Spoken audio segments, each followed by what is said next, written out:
toujours parti d'un principe que le football était un spectacle. Que des gens payaient des places pour venir voir un spectacle. Et comme tout spectacle, ils ont le droit de siffler quand ça leur plaît pas. Ils ont le droit d'applaudir quand ça leur plaît. Donc, tant qu'à faire, je me suis toujours dit que je préférais qu'ils m'applaudissent que d'être sifflé.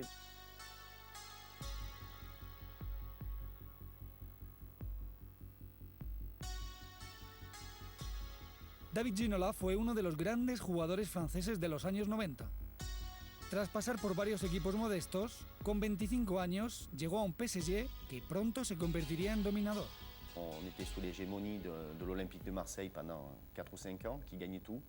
Et nous, on est arrivé avec des joueurs, Ricardo, Roche, Bernard Lama, Georges Weah. On a commencé à jouer très bien au football ensemble. Et puis on a commencé à gagner. On a eu une série de 27 matchs sans défaite. Donc on se sentait vraiment invincible. C'est l'année où on est champion de France. On gagne 2 Coupes de France, une Coupe de la Ligue dans les années du Paris. Et puis on a surtout les grands matchs européens qu'on a pu jouer.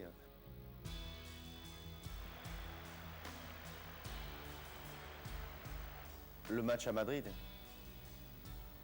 où on perd 3-1. Je marque le premier but de la tête, au premier poteau. Ça a été pour moi une révélation. C'est à ce moment-là où je me suis dit, si tu es capable de jouer comme ça contre une équipe comme le Real de Madrid, alors il y a des portes qui te sont ouvertes qui sont énormes. Ginola visitó por primera vez el Bernabéu en los cuartos de final de la Copa de la UEFA de 1993. Aunque su equipo perdió 3-1, su actuación fue deslumbrante. Quand je suis sorti de ce match et que la presse a commencé à m'appeler El Magnifico, là j'ai pris conscience d'un potentiel que je ne connaissais pas avant.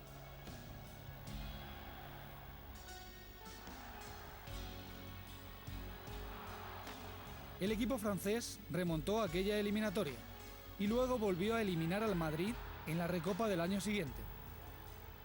Ouais, on était un peu la bête noire du Real de Madrid à l'époque.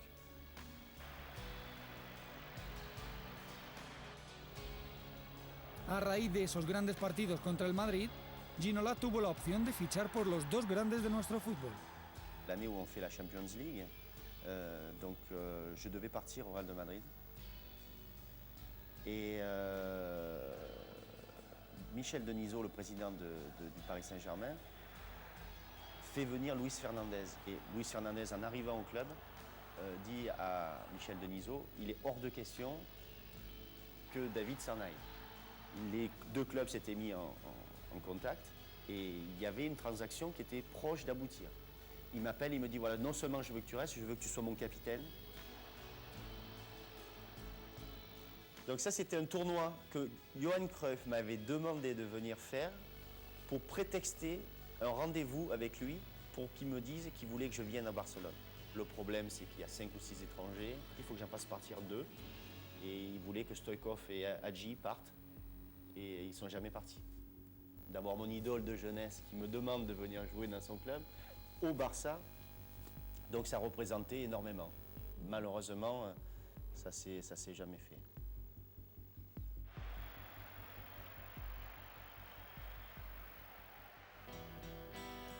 No sería Cruyff, sino su otro ídolo de juventud, Kevin Keegan, el que le haría salir de Francia. Je regardais Liverpool jouer les matchs contre Saint-Etienne. C'est un petit peu ces gens-là qui m'ont fait aimer le football, qui m'ont fait vouloir devenir professionnel de football. Donc quand j'ai reçu un coup de fil de Kevin Keegan, j'ai dit ouais, pourquoi pas, j'aimerais bien travailler avec quelqu'un qui m'a fait aimer le football. J'ai signé en Angleterre, la première saison s'est très très bien passée. Beaucoup de gens disaient que c'était pas forcément un championnat pour ma façon de jouer. J'aurais été peut-être mieux en Espagne. Tras 2 años en el Newcastle, Ginola alcanzó su plenitud en el Tottenham, hasta el punto de ser elegido mejor jugador de la liga en 1999.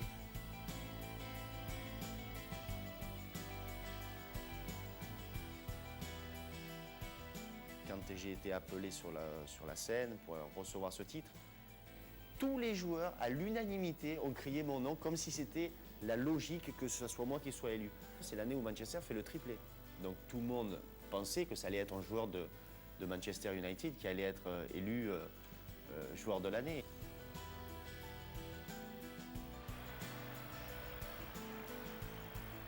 Alors, c'est difficile, hein. Le but que je marque en Coupe d'Europe contre Ferencváros avec Newcastle United, dans la réalisation, pour moi, c'est le plus beau.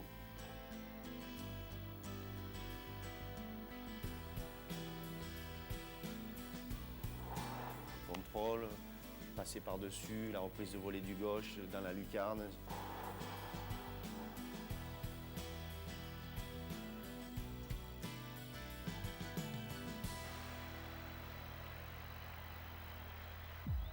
El peor momento en la carrera de David Ginola fue el último minuto del Francia-Bulgaria, un partido que dejó a su selección fuera del Mundial 94.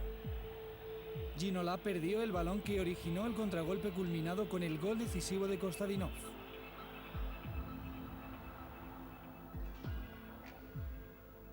Il y a un centre qui est trop long, je cherche Eric Cantona qui est tout seul dans la surface de réparation.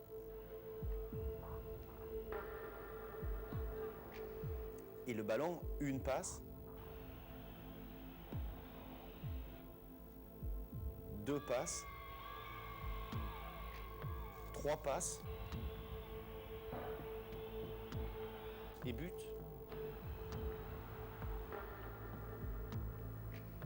Trois passes et but. Je veux dire, dans l'équipe, il y avait des De Sailly, des Blancs, des Deschamps, des joueurs qui étaient capables de récupérer le ballon. C'est un petit peu le destin, parce qu'à ce moment-là, on se dit, c'est pas possible, c'est un cauchemar. C'est pas possible qu'on puisse être éliminé comme ça. Trois passes, il se retrouve dans un truc, il marque, dernière seconde, ouais, c'est le but parfait. Quand je regarde cette action-là, je pense que cette action-là, ils peuvent la refaire 100 fois, ils la referont jamais. Jamais.